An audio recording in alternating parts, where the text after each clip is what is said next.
എനിക്ക് ഉറപ്പിച്ച് ഞാൻ പറയാം, എനിക്കോ ചേട്ടനോ എന്തെങ്കിലും സംഭവിക്കുകയാണെങ്കിൽ, ഞങ്ങളെ ജീവനെ എന്തെങ്കിലും സംഭവിക്കണം, ആ സ്ത്രീ മാത്രമായിരിക്കും ഉത്തരവാദി. എന്നെ തകർക്കണമെങ്കിൽ എന്ത് ചെയ്യണം? എന്റെ കൂടെ നിൽക്കുന്ന ആളെ തകർക്കണം.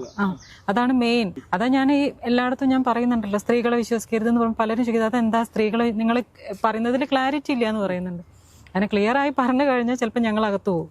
വെളിയിൽ നിന്നുള്ള ഒരു സ്ത്രീ, എല്ലാവരുടെ അടുത്തും ഞാൻ പറയുന്നുണ്ട്, വെളിയിൽ നിന്നുള്ള നമുക്ക് നല്ല അടുപ്പുള്ള ഒരു സ്ത്രീ ഭയങ്കരമായിട്ട് ഇതിന്റെ പിന്നാലെ നടന്നിട്ട്, അതായത് ഒരു കള്ളക്കേസ് കൊടുക്കാൻ ഒരു അഡ്വക്കേറ്റിന്റെ എന്തായാലും ഉപദേശം വേണം. ഇത്രയും ക്രിമിനൽ നമുക്ക് പറ്റുമോ?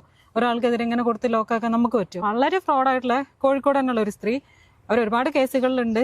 അപ്പം അവര് പല ഹോസ്പിറ്റലുകളിലും ഈ പറഞ്ഞ ഹാർട്ടിന്റെ ഉൾപ്പെടെ മരുന്നുകൾ മറച്ച് വിൽക്കുക, അങ്ങനെയായിട്ട് ഹോസ്പിറ്റലിൽ നിന്ന് പറഞ്ഞു വിട്ടിട്ടുള്ള ഒരു ലേഡി. അവർ ഓൺലൈൻ മാധ്യമത്തിൽ വർക്ക് ചെയ്തിട്ട് ഈ മനുഷ്യൻ ഒളിവിലുള്ള സമയത്ത് എല്ലാ പത്രത്തിലും തെലുങ്ക്, കന്നഡ ഉൾപ്പെടെ എല്ലായിടത്തും എവിടെ ഒളിവിൽ നിൽക്കുന്ന വെച്ചാല്, അപ്പൊ അങ്ങനെ വൈരാഗ്യമുള്ള ഒരു സ്ത്രീ. ഇങ്ങനെ ഈ സ്ത്രീകൾക്ക് എനിക്ക് തോന്നുന്ന ഈ ഒരു സാഹചര്യത്തിൽ ഈ നമ്മുടെ ഒരു വ്യവസ്ഥിതിയിൽ ഇങ്ങനെ ഒരു ആനുകൂല്യങ്ങളും കൂടെ വരുമ്പോ ഇതുപോലുള്ള ക്രിമിനലുകളാണ് മുമ്പോട്ട് വരിക.